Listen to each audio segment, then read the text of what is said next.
What's up, guys? Wanted to make a video on this build. It's another project that I've taken on besides Mass C. This is a subframe for a MK3 Supra. I believe it's an 89.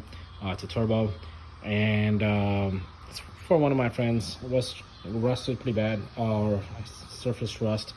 And what he wanted to do was get it powder coated and put everything back together, and then along with the Evo Brembo kit that he has for his car. So the plan is to obviously make a video step by step on how to put all this together. I don't think there's a video on YouTube to show exactly how to put this all together. So I wanted to take some time and show you what it takes to put this together.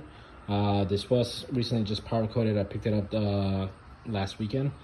I'm sorry, yeah, this up last weekend that I picked this up from the powder coater in Illinois here, and it was pretty, it had the surface rust like usual. It is a Midwest car, and as you can see now, you can see your face pretty much on this. It's nice and coated.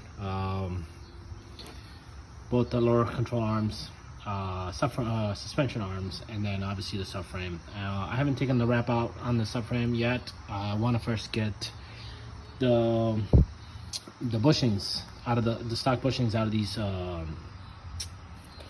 these little pieces, the metal pieces, and then I'll go ahead, take the plastic out, and then I'll show you guys how to install it.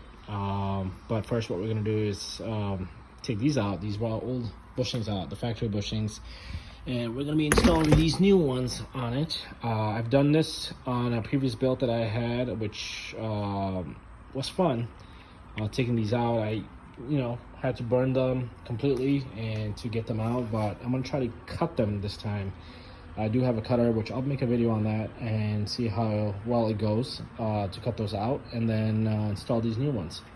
And then once we get those on, obviously I'll make a video and show you guys how they go in. It's very simple. Then we'll go ahead and install these bushings right here, these brand new bushings with new Toyota alignment bolts onto these, and then we'll bolt it up onto the subframe, and then along with the upper control arm, lower control arm, the power steering rack. And then we're going to be cutting this up, the dust cover, to get the Evo Brembos properly set.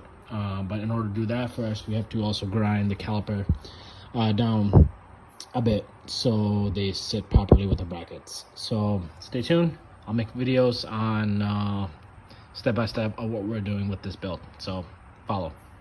Thank you.